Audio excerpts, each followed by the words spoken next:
Gandang umaga po sa inyong lahat. So ngayong umaga, meron akong i-share sa inyo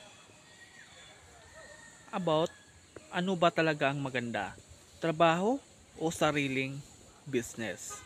Pero bago po ang lahat, bago ko po ipagpatuloy, huwag niyo pong kalimutan mag-subscribe sa aking YouTube channel at i-click nyo na rin yung notification bell para mas maging updated kayo sa mga susunod ko na videos.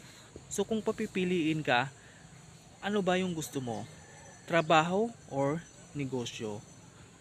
Pero based on my opinion, lahat naman tayo may iba-ibang opinion.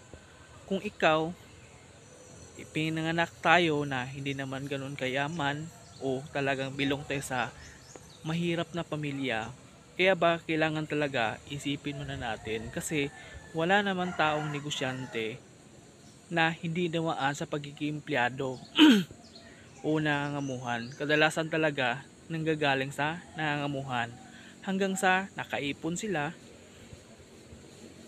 doon na sila nakapag-decide na mag-try ng business. Kasi tandaan natin na many are called but few are chosen. Hindi lahat ng tao ay pwedeng magnegosyo. Kasi kung lahat ng tao sa mundo magninegosyo, paano na lang? Sino na lang magsasaka? Sino na lang tricycle driver kung lahat na lang nagninegosyo?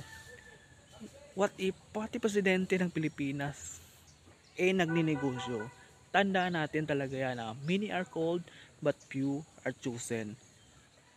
Ang makaka-decide kung ano yung option na pipiliin mo, ikaw lang din mismo ang makakasagot niyan kung ano yung opportunity na tatahakin mo, either trabaho or business. Ang kagandahan din naman sa trabaho kasi papasok ka lang 8 to 5, kung ano man yung duty mo sa 8 hours. Pagdating ng kinsenas katapusan, sure may sweldo ka.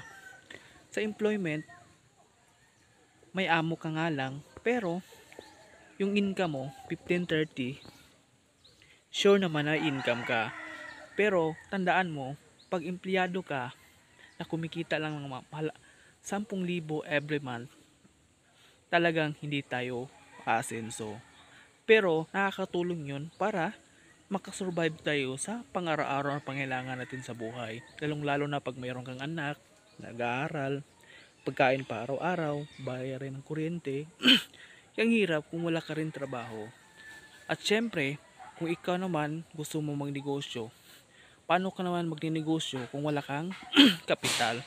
Kaya importante, except na lang kung ikaw ay galing na sa mayamang pamilya na talagang mayroon ng puhunan, mag-try ka mag-business. Pero kung wala, ang decision nun, ikaw pa rin yung makadecide kung pipiliin ka. Kasi sa totoo lang, hindi ko naman nila lahat, kadalasan at karamihan, ang talagang umasenso sa buhay ay mga negosyante. Pag tayo, napilong tayo sa rank and files, manager, supervisor, lahat ng nasa rank and files, kasi kasali rin ako sa rank and files talaga, proud naman ako kasi nakakatulong tayo sa pamilya, nakakatulong tayo sa mga pangailangan natin sa buhay, at nakakatulong din tayo sa mga magulang natin kung ano yung mga needs at saka gusto nilang bilhin, pagkain ba, o ano pa yan, mga bills, nakakatulong tayo pag mayroon trabaho.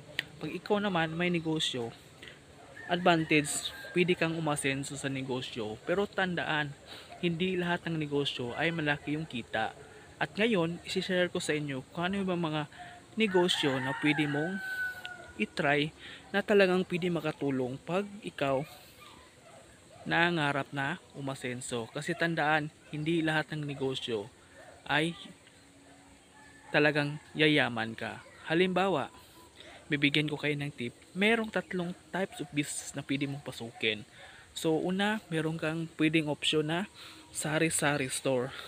So, ito yung number 1 option pag ikaw, empleyado, tapos nagsawa ka. Pag magpagod ka sa trabaho, yung option mo is sari-sari store. Pero magkano ang kapital sa sari-sari store? So, yung 10,000 kulang pa lang yan kasi meron ka pang permit, meron pa kang mabayaran ng mga sanitation, ano pa yan. So, marami ka ring isipin na bayarin. At syempre, Kung gusto mo mang negosyo na malaki yung kita, pwede naman. Pero ito yung tinatawag na franchising business. At ang franchising business, alam nyo ba yung pangalan pa lang ng pina-franchise nyo kung kayo magnegosyo? 30 million mahigit, like McDo, Jollibee, milyon po yun, franchise pa lang yun. Wala pang sariling opisina, wala pang bayad sa kuryente, sa tauhan. Yun yung mga negosyo na malaki yung kita, malaki rin yung gastos. At syempre, meron ding mga opportunity na maliit lang yung puhunan pero pwede kang kumita ng malaki. O yung tinatawag nilang network marketing.